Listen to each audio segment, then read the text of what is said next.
जब सिर्फ 2 चीज़ से ही ऐसा नाश्ता बन जाए कि आप उँगलियाँ चाटते रह जाएँ, तो इसे क्यों ना बना लिया जाए।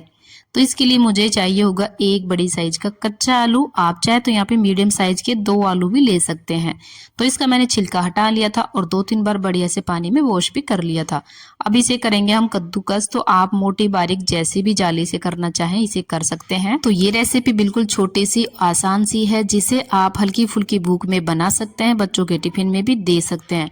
बिल्कुल कम तेल का ये हेल्दी टेस्टी मजेदार सा नाश्ता आपको बेहद पसंद आने वाला है। तो यहाँ पे मैंने देखिए आलू को कद्दूकस कर लिया है। आप नाश्ते के अकॉर्डिंग आलू यहाँ पे ले सकते हैं, कम ज़्यादा कर सकते हैं। अब इसमें दही डाल देंगे। ये आलू के लच्छे जो है ना काले ना पड़े, इसलिए 3 से 4 चम्मच जो नॉर्मल चम्मच होती है दही मैंने इसमें ऐड कर दिया है, मिक्स कर देंगे। अब इसमें हम ऐड करेंगे 1 टमाटर बारीक कटा हुआ, मीडियम साइज का टमाटर है। तो इस नाश्ते के लिए मतलब इतना टमाटर, 1 आलू के लिए इतना टमाटर काफ़ी रहेगा। इसी के साथ मैं यहाँ पे सिर्फ हरी मिर्च यूज़ करने वाली हूँ, तो तीखा अपने हिसाब से कम ज़्यादा आप कर सकते हैं। मैंने यहाँ पे 2 मिर्च डाली है, तो अगर आप बच्चों के लिए बना रहे हैं तो कम डाल सकते हैं। इसी के साथ आधी चम्मच कच्चा जीरा ऐड करेंगे। इसमें मसाले वगैरह कोई भी नहीं जाने वाले हैं, बस हल्दी इसमें ऐड करेंगे, बिल्कुल ऑप्शनल है कलर के लिए। इसी के साथ इसमें नमक डालेंगे स्वाद अनुसार। इसके अलावा इसमें और कोई भी मसाला नहीं जाने वाला है। तो अब इसमें हम 1 कटोरी भर के पानी ऐड करने वाले हैं, तो मेज़र करके डालिएगा ताकि आपको बाद में दिक्कत ना आए। ये कटोरी से ही मैं पूरा नाश्ता बना रही हूँ, तो 1 कटोरी मैंने इसमें पानी ऐड कर दिया है। बढ़िया से मिक्स कर देंगे ताकि सारी चीज़ें वेल मिक्स हो जाए। अब इसमें मैंने आधी कटोरी सूजी ली है, तो सूजी थोड़ी सी यहाँ पे आप बारीक ले लीजिएगा, नाश्ता बढ़िया बनेगा। तो नाश्ते का लुक और फ्लेवर अच्छा है, इसके लिए यहाँ पे आप हरा धनिया भी डाल सकते हैं, लेकिन नहीं है तो मेरी तरह कड़ी पत्ते भी ऐड कर सकते हैं। तो मैंने यहाँ पे 1 कटोरी पानी लिया था, जिसके यहाँ पे हिसाब से मैंने आधी कटोरी सूजी इसमें ऐड की है। बिल्कुल परफेक्ट रेशो रहने वाला है, ना आपको ज़्यादा पानी ऐड करना पड़ेगा बाद में और ना ही कोई गड़बड़ी होगी। तो इस रेशो से आप नाश्ते को बनाइएगा, बिल्कुल परफेक्ट बन के तैयार होगा। बढ़िया से मिक्स कर लेंगे और इसे हम रेस्ट पे रख देंगे, क्योंकि सूजी है थोड़ी फूल जाए, सेट हो जाए। इसके लिए आपको 5 से 7 मिनट के लिए रेस्ट पे इसे ज़रूर से छोड़ दीजिएगा। तो देखिए मैंने सूजी को यहाँ पे छोड़ दिया था, लेकिन अगर आपके पास टाइम कम है तो यहाँ पे थोड़ा हल्का गुनगुना पानी इसमें आप ऐड कर देंगे, तो सूजी थोड़ी और भी जल्दी यहाँ पे सॉफ्ट हो जाएगी। अभी जो है ना देखिए बिल्कुल परफेक्ट यहाँ पे हमारा जो बैटर है बन के तैयार हुआ है, लेकिन इसे चमचे से बढ़िया से थोड़ा सा फैट लेंगे, स्मूथ हो जाएगा। मतलब ऐसे नहीं लगेगा पानी अलग आलू के लच्छे अलग, ऐसा थोड़ा सा नहीं लगना चाहिए। तो इसके लिए आप इसे बढ़िया से थोड़ा सा फैट लीजिएगा, या फिर इसमें एक छोटा सा तड़का भी आप दे सकते हैं।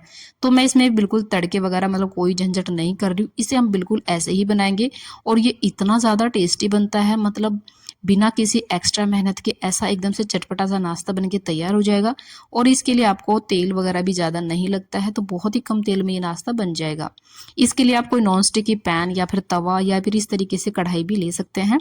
1 से 2 चम्मच तेल डाल देंगे, बढ़िया से फैला देंगे। मैंने थोड़ी सी इसमें राई भी डाल दी है, आप चाहें तो सिंपली भी रख सकते हैं या फिर तिल वगैरह भी डाल सकते हैं। इनका क्रंच ना बहुत ही अच्छा आता है। तो इसे फैला देंगे, आप अपने हिसाब से इसे थोड़ा पतला मोटा कर सकते हैं, क्योंकि पलटने में बिल्कुल भी दिक्कत नहीं आएगी अगर आप नॉन स्टिकी पैन या तवा पर बना रहे हैं तो। नॉर्मल पे मत बनाइएगा वरना चिपक जाएगा ये।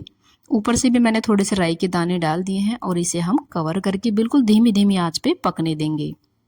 तो बिल्कुल लो फ्लेम पे जब आप इसको पकाएंगे तो लगभग 1 से 1.5 मिनट लग जाएगा। और जब इस तरीके से ऊपर से ये ड्राई हो जाए तो थोड़ा बहुत तेल हम इसके ऊपर भी डाल देंगे। लेकिन अगर आप पैन वगैरह में बना रहे हैं जिसमें कि आपको पलटा नहीं जाता, या फिर मतलब ऊपर प्लेट रख के भी आप इसे पलट सकते हैं, तो वैसे ये बिल्कुल इजीली पलट लिया जाता है, मतलब चिपकता नहीं है। नॉन स्टिकी वगैरह जो भी आप तवा पैन ले रहे हैं उसके ऊपर, तो आप देख सकते हैं यहाँ पे बहुत ही अच्छे से ये रिमूव हो चुका है और नीचे से भी अच्छे से ये सीख चुका है। तो बस आपको क्या करना है, जब आप इसको पलट लेंगे तो बिल्कुल इसको ऊपर से कवर नहीं करना है, ऐसे ही सेकना है। इससे ये जो है ना ऊपर से क्रंची हो जाएगा। फिर अगर आप इसको बाद में भी ढक देंगे तो फिर ये सॉफ्ट ही बना रहता है। तो दोनों साइड से बिल्कुल अच्छे से अलट पलट करके सेक लेंगे। इसको सेकने में थोड़ा सा टाइम लगता है, क्योंकि आपको जो है ना गैस का फ्लेम बिल्कुल लो पे ही रख के इसको पकाना है, तभी अच्छे से सीख पाएगा अंदर तक। बिल्कुल भी जल्दबाजी नहीं करनी है। और ये इतना ज़्यादा टेस्टी सा नाश्ता बन के तैयार हो जाएगा कि जब आपका मन ना हो ना रोटी सब्जी बनाने का, तो ये नाश्ता आप बिल्कुल बना सकते हैं, क्योंकि टेस्ट तो है ही, साथ में इसे बनाना बहुत ही ज़्यादा आसान है और इसके लिए आपको ज़्यादा तामझाम नहीं करना पड़ता है। 2 से 3 चीज़ में बनके तैयार हो जाता है। तो बस इसे कट कर लीजिएगा और इसे टमाटो केचप के साथ सर्व कीजिएगा। जब बारिश हो रही है तो भी आप इस नाश्ते को बना सकते हैं। तो आई होप आप सभी को वीडियो पसंद आई होगी, तो लाइक शेयर करना बिल्कुल भी मत भूलिएगा।